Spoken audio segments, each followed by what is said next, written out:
aku ke matanya tuh dikasih item-item gitu dari, ya itu dibakar atau apa gitu. Terus aku tidur, aku juga tidur kan di samping si Elif gitu, sampai gitu.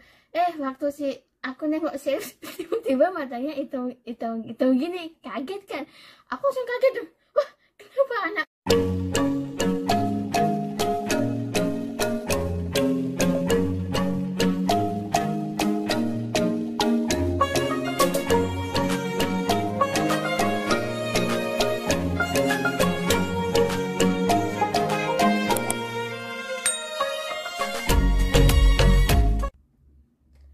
Assalamualaikum warahmatullahi wabarakatuh. Halo teman-teman semua, marhaba kadaslah. Jumpa lagi bersama saya, aku Suma.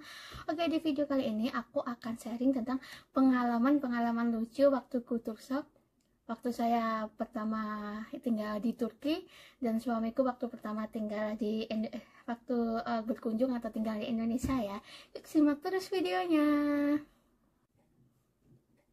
Oke, dari yang aku alamin dulu ya, waktu aku pertama tinggal di Turki, hal-hal lucu yang aku alami karena baru pertama gitu ya waktu tinggal di sini. Oke, yang pertama itu karena memakai mesin cuci piring.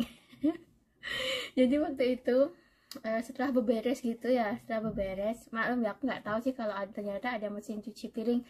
Mungkin di Indonesia ada, cuma aku emang nggak pernah tahu gitu loh.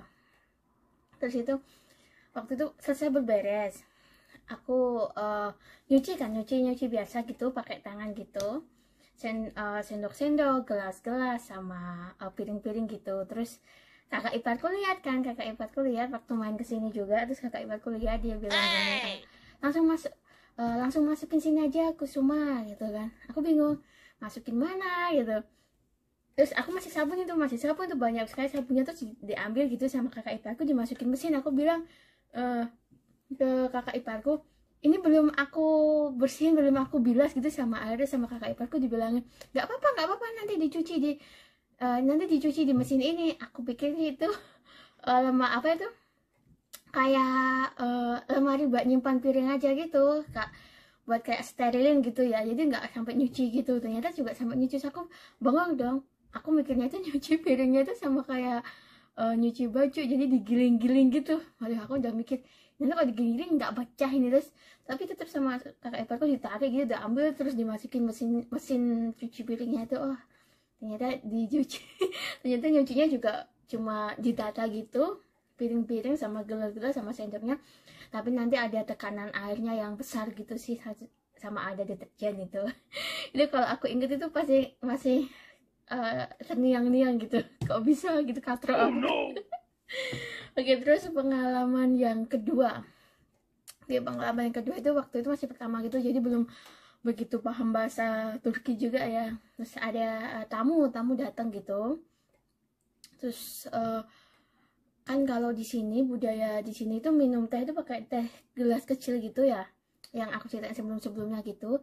Terus mereka itu minumnya tuh berulang-ulang gitu loh. Terus aku itu waktu itu apa ya, oh ya, di sini tuh yang biasanya kayak nuangin teh atau masak teh biasanya tuh gelin itu menantu perempuan kalau dalam bahasa Indonesianya itu ya.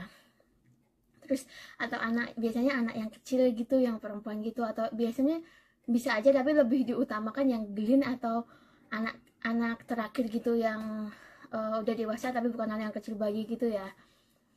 Terus mereka itu udah selesai minum teh kan, aku kan nggak minum teh, aku di sini nggak minum teh atau nggak minum kopi juga ya di sini ya. Mereka kan suka minum teh. Terus tiba-tiba itu ada paman aku lupa pamanku atau sepupu gitu ya, dia itu bilang nyuruh buat ambilin teh lagi, dia giniin gelas gitu kan. Terus aku nangkepnya itu kayak kamu nggak minum teh gitu ya. Terus aku bilang higher itu tidak gitu kan. Terus mereka bengong dong. Say what? Mereka bengong. Ternyata mereka itu nyuruh aku buat nuangin teh lagi gitu kan, karena aku baru beliin baru gitu, menantu baru di situ gitu. Aku bingung dong. Terus mereka kayak bengong gitu, mungkin kayak aduh ini mantu baru tapi kok kurang ajar sekali, disuruh nuangin teh nggak mau. Jadi aku jawab higher, aku bilang gitu. Aku mikirnya nangkepnya itu mereka bilang ke aku bilang kamu nggak minum teh, aku bilang tidak kan, ternyata dia bilang nyuruh nyuruh aku buat ngambilin teh lagi. Ingat itu malu banget, tapi udah sekarang udah tau lah gitu, tapi sekarang tetap masih tidak minum teh. Oke, terus yang ketiga itu waktu hamil. Oke, waktu hamil itu di sini itu ada budaya kalau kita kan kayak ada pengajian juga. Saya di sini ada pengajian juga. Aku lupa sih umur berapa ya, 7 bulan kalau nggak salah gitu ya. Terus itu ngaji, budaya situ aku keliling kan, keliling di ibu-ibu pengajiannya gitu. Terus suruh angkat kursi, itu aku hamil gitu. Angkat kursi, sorry, angkat meja, tapi mejanya nggak meja yang besar gitu, nggak meja kecil gitu. Terus disuruh bawa meja itu keliling gitu loh. Nggak tahu sih ini aku aja yang ngalamin atau semua apa itu orang-orang yang lain ngalamin nggak ya, komen ya di bawah ya. Terus aku ingat banget, terus keliling bawa ke meja, aku bawa keliling gitu. Terus aku taruh, aku keliling lagi gitu, terus ngasih kayak dessertnya tuh kayak lokum namanya ya gitu, lokum dessert gitu. Terus aku ya juga kaget juga, ini ngapain aku harus bawa meja keliling gitu. Jadi cuma keliling ruangan gitu aja sih, untuk di depan ibu-ibunya aja gitu angkat gini, tapi cuma apa itu meja kecil kayak meja teh gitu ya di situ. Terus selanjutnya itu yang bikin aku lucu itu apa lagi ya? Oh ya, udah waktu di sini tuh anak lahiran itu biasanya itu matanya dikasih apa ya? Dikasih zaitun tapi dibakar jadi hitam gitu.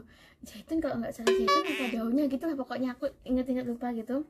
Jadi waktu Elif baru lahir gitu, baru umur semingguan gitu, sama neneknya itu matanya itu dikasih, nanti aku kasih fotonya, dikasih matanya itu dikasih hitam-hitam gitu loh. Jadi biar aku kaget dong. Itu neneknya itu nggak ngasih tahu aku ya, jadi pas posisi dia tidur gitu. Terus jadi posisi si Elif tidur dikasih kan sama si nenek. Nah, si mertua aku nggak ngomong aku ke matanya itu dikasih hitam-hitam gitu dari ya itu dibakar atau apa gitu. Terus aku tidur, aku juga tidur kan di samping si Elif gitu, samping gitu.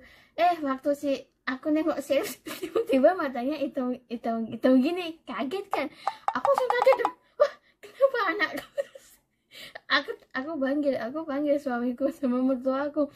Aku tanya kenapa ini anakku kenapa si Elif matanya ini dihitam-hitam gitu. Terus katanya budayanya sini tuh biar apa itu matanya indah gitu loh katanya, jadi dikasih ini belek-belek diketutup hitam gini, ini kayak apa ya, kayak eyeliner gitu, tapi udah keblok sini matanya ada kan kecil gitu matanya, apa ikut aku kan dia ikut mata Asia gitu, nanti matanya kecil gitu.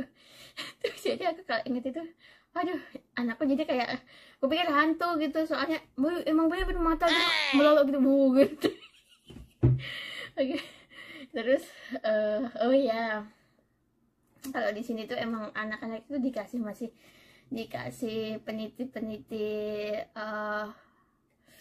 nazar bonju atau namanya mata jahat gitu. Jadi aku dulu juga banyak tanya-tanya gitu. Jadi kalau baru lahiran biasanya bayi-bayi gitu dikasih nazar bonju gitu, terus nanti ditutup sama kerudung merah gitu ya. Aku tanya kenapa harus itu seperti ini, katanya kayak biar cinta negaranya gitu, tutup merah. Terus ada nanti ditutup kerudung kuning biar katanya nggak sakit kuning. Oh ya udah gitu aja sih, aku cuma menghargai apa ya, ngargain orang aja gitu sih ya, ngargain budayanya sini aja. Oh ya udah gitu. Atau mungkin ada apa itu gelin-gelin lain yang habis lahiran juga ngalamin budaya seperti ini, jadi anaknya baru lahir ditutupin kerudung merah biar katanya pelindung sama biar cinta negaranya, atau ditutup kerudung kuning biar katanya nggak sakit kuning gitu sih.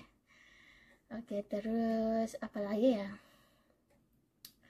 Oh ya, jadi aku itu waktu pertama itu kan aku biasa gitu ya kan, kalau di sini mereka itu nggak makan nasi sama muluk gitu ya. Muluk itu pakai tangan gitu, bahasa Jawanya muluk. Waktu aku tuh pertama makan masih pakai itu, waktu itu ada mertuaku, jadi mertuaku sama suamiku tuh ngeliatin. Jadi mereka nggak pernah tahu makan nasi sama mulut apa sama tangan gitu, diliatin. Terus aku tanya kenapa, terus orang Indonesia makanya seperti ini ya, nggak juga biasanya pakai sendok, aku bilang gitu kan. kenapa kamu nggak pakai sendok, kenapa pakai tangan gitu. Aduh, terus ya udahlah, akhirnya apa itu dia bilang, ayo Fiona pakai sendok, nggak apa-apa ini lebih nikmat gitu. Tapi sekarang lama-lama mereka udah kebiasa kalau aku itu makan pakai tangan.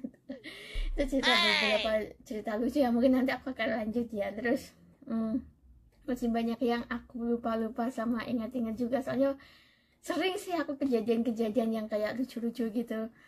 Oke, terus selanjutnya itu untuk kejadian lucu sama suamiku ya, yang dialami pas pertama tinggal di Indonesia sama mamanya ke Indonesia. Yang pertama itu karena kebauan sambal terasi. Jadi itu pagi-pagi sekali gitu, bibiku kan masak sambal bikin sambal terasi gitu. Aku masih agak baru bangun tidur gitu, tiba-tiba suamiku bilang ke kamar itu, sayang, ada di dapur ada bayi bangkai tikus. Hah? Kan kaget, akhirnya kita nyari barang, aku pikir emang ada tikus mati gitu di situ. Aku nyari keliling sama suamiku, nggak ada bangkai tikus gitu. Terus suamiku deketin si bibiku itu lagi ngulek sambal terasi. Terus dia bilang, sayang, namanya Makti kan bibiku, sayang, Makti masak bangkai tikus ya. Apaan sih? Terus aku datang ke situ kan, terus aku lihat, ternyata bibiku tuh masak sambal terasi. aku omelin lah, sembarangan aja, itu namanya sambal gitu, tuh kok baunya kayak bangkai tikus ya. Gitu. Dia bilang, dia udah minta maaf gitu, soalnya emang dia nggak tahu kita udah nyari keliling, aku pikir emang ada tikus mati, ternyata bibiku masak sambal terasi gitu. Kayak terus pengalaman selanjutnya itu waktu itu mau mandi gitu ya. Jadi dia masuk pertama toilet Indonesia gitu ya, masuk pertama toilet rumah, dia bilang, sayang, kok ada kolam kecil. Kan itu ada bak mandi gitu, di kamar mandi rumah ke Indonesia, kok ada kolam kecil, itu buat mandi bayi atau buat ikan gitu. Aku bilang, mana ada kolam kecil, aku pikir emang kolam biasa gitu, soalnya dulu sebelumnya emang di belakang rumahku itu, di kebunnya itu ada kolam kecil. Aku pikir dia sampai ke situ, ternyata enggak, ternyata dia cuma masuk kamar mandi, ada bak mandi yang besar gitu loh. Terus aku bilang, orang sini mandinya airnya ditampung di sini, habis itu ada itu kayak jebor gitu, dayung. Semandinya aku jelasin kalau mandinya begini. Soalnya kan kalau di Turki itu mandinya pakai shower gitu, jadi dia agak bingung. Ada di sini ada dayung, cuma itu jarang dipakai gitu aja. Mereka pakainya itu kayak timba gitu sih, tapi jarang. Jadi mereka orang sini tuh mandinya pakai pakai langsung shower dari sini, itu dari atas gitu. Terus selanjutnya tuh pas di toilet, jadi toilet waktu BAB gitu ya. Di sini di Indonesia kan ada toilet duduk sama toilet jongkok. Dan waktu kalau di Makkah ada toilet duduk. Waktu itu dia bingung sih, soalnya nggak ada air kayak di kayak di Turki. Kalau di Turki kan dia langsung nyemprot otomatis gitu ya. Jadi kalau di Indo kan kalau kita nggak ada semprotan yang otomatis gitu kan, pakai dayung juga gitu. Jadi dia tuh agak kerepotan juga gitu. Aduh, terus lagi kalau di Indo kan kalau toilet, meski toilet jongkok atau duduk biasanya itu ada pakai dayung gitu ya, akhirnya tetap dayung gitu. Nah, kalau di Turki itu kalau toilet jongkok ada keran kecil di sampingnya toilet jongkoknya gitu, jadi mereka nanti ada dikasih selang atau kasih dayung gitu, tapi sejajar, jadi sejajar di bawah gitu. Kalau di Indo kan biasanya agak ke atas gitu ya bak mandinya gitu, jadi dia agak rempong, agak susah juga gitu. Kayak ingat itu lucu banget gitu. Terus selanjutnya itu selanjutnya tuh waktu itu kalau berkendara, kalau di Turki kan berkendaranya kan di jalur kanan tapi setirnya jalur kiri. Kalau di Indo kan jalur kiri tapi setirnya kanan. Nah, dia itu kayak sebenarnya udah aku kasih tahu, untuk di Indonesia jalurnya kiri, beda sama jalur Turki ya. Untuk beberapa dia bagus untuk mendarat, tapi nggak tahu setelah beberapa hari mungkin dia kayak kelupaan gitu ya, mungkin kebiasaan gitu nyetir kan di perempatan traffic lah gitu, tiba-tiba dia ambil jalur kanan dong. Sedangkan di sebelah kanan tuh pada berhenti semuanya kan karena lampu merah gitu. Juk, dia dilihatin orang, semua orang dong gak gitu. Aku bilang kamu salah jalur, untung nggak ada polisi, langsung pilih jalur kiri. Terus kita apa ya, itu sepanjang perjalanan itu ketawa gitu, kamu kok bisa sampai lupa gitu loh. Ya aku nggak tahu, kayak kebiasaan gitu. Jadi kita itu langsung belok, dia langsung belok ambil jalur arah kanan gitu, langsung berhenti dong, stop. Dia ngerem mendadak gitu, soalnya di depan kan yang jalur sebelah kanan ini kan lagi banyak orang gitu kan. Jadi waktu lampu merah gitu dilihatin itu nggak ada polisi, udah kita akhirnya pergi gitu. Terus selanjutnya itu waktu makan di warteg, waktu ini di Bali kita tuh makan di warteg gitu, makan mie goreng. Aku makan nasi sih, makan nasi campur, dia makan mie goreng. Nah di warung itu nggak ada roti gitu loh. Nggak tahu, biasanya dia bisa gitu nggak ada roti, tapi tiba-tiba katanya dia tuh pengen banget makan roti gitu ya. Habis itu tiba-tiba ada bakpia coklat gitu yang ditoplasin besar gitu. Diambil itu makanannya itu, terus dikasih dimakan bareng mie kuahnya gitu.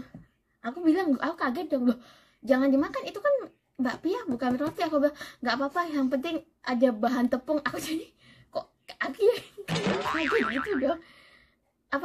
Dia saking pengennya makan roti gitu, atau pokoknya nggak apa-apa, ini kan juga bahannya dari tepung, jadi pokoknya dia harus berbahan sama karbohidrat tepung gitu. Jadi dia makan bakpia coklat dimasukin ke mie itu, jadi dimakan bareng mie, jadi dia nganggepnya itu kayak roti gitu. Tapi ya udah sih, yang penting dia makan habis. Terus selanjutnya itu waktu di Malang gitu, di Batu gitu, dia pergi ke toilet alun-alun Batu gitu. Dia pergi toilet, aku kasih uang 2.000, nanti suruh bayarin gitu ya, suruh kasih ke pegawai toiletnya gitu. Terus itu habis dari toilet dia kasihkan uang 2.000. Aku lihatin dari jauh gitu, soalnya aku sama anakku juga, jadi aku duduk di jauh gitu ngeliatin dia kasih uang kan itu 2.000 ke abang toiletnya, tapi dia berdiri terus gini. Dia terus gitu. Terus sama abangnya kan dilihatin, abangnya kan juga bingung kan, dipikir uangnya udah pas ya gitu 2.000.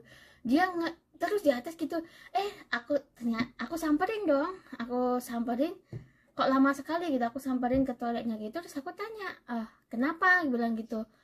Abangnya juga bingung, nggak tahu, dia berdiri terus di depan sini gitu. Aku bilang, tanya sayang kenapa, aku bilang gitu, belum ada uang kembalian. Terus aku bilang gini, emang uang kamu berapa? Terus sama abangnya bilang, ini uangnya 2.000 udah pas, uangnya udah cukup. Aku bilang, uangnya udah pas sayang, ini nggak ada kembalian.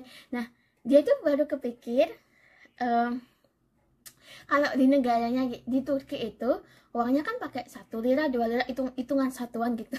Sedangkan di Indo kan uangnya hitungannya ratusan sama ribuan, gak tahu tiba-tiba dia kayak lupa. Jadi dia tuh nungguin kembalian, mikirnya dia tuh ngasih 2.000, terus sisanya tuh 2 lira gitu bayarnya.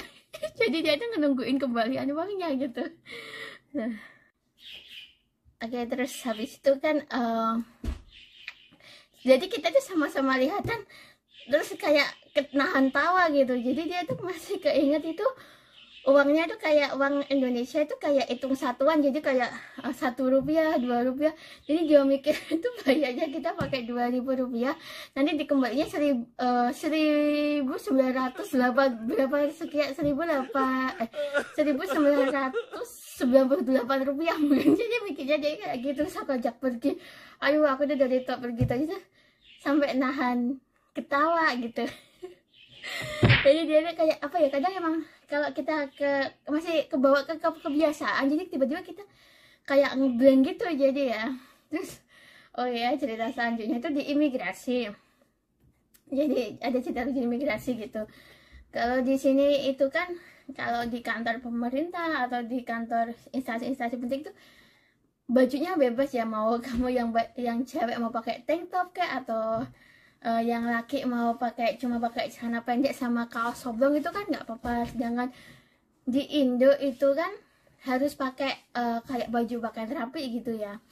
Saat itu pas itu aku ke imigrasi sama suamiku untuk perpanjangan visa. Aku sendiri juga lupa nggak ngasih tahu gitu loh. Dia pakai celana pendek, dia cuma pakai celana pendek sama kaos polo gitu. Terus kita baru masuk. tiba-tiba sama si pegawainya itu disuruh balik lagi gitu. Terus dia bilang soalnya karena pakaiannya itu nggak rapi gitu. Dia udah debat gitu, bajuku rapi kan kayak gini, apa yang kurang, oh ternyata dia nggak boleh pakai celana pendek gitu. Akhirnya sedangkan jarak imigrasi sama rumahku agak jauh, lumayan jauh. Akhirnya aku untung ada temanku distro yang dekat situ, dekat kantor imigrasi. Akhirnya aku telepon temanku, aku pinjam celana jualannya di distro gitu. Ya udah, akhirnya aku sama suamiku pergi ke distro itu temanku itu. Terus kita pinjam celana jualannya di distro gitu. Akhirnya dia pakai celananya itu, terus kita balik lagi ke imigrasi ngurus perpanjangan visa gitu. Dia itu dari sepanjangnya tuh ngomel, aduh ngomel aja, kenapa sih di sini tuh terlalu ribet gitu. Tapi untung ada distro deket temanku, dekat rumah tempat imigrasi gitu. Akhirnya kita pakai. Habis itu udah selesai urusan imigrasi, kita balikin celananya, kita kembalikan celana jualannya lagi.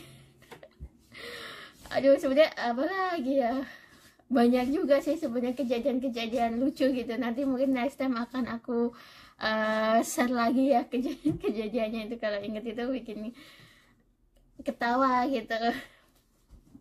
Terus sekian dulu ya video saya, dan terima kasih sudah mengikutin, dan nantikan video-video selanjutnya. Bye bye, terima kasih. Assalamualaikum warahmatullahi wabarakatuh.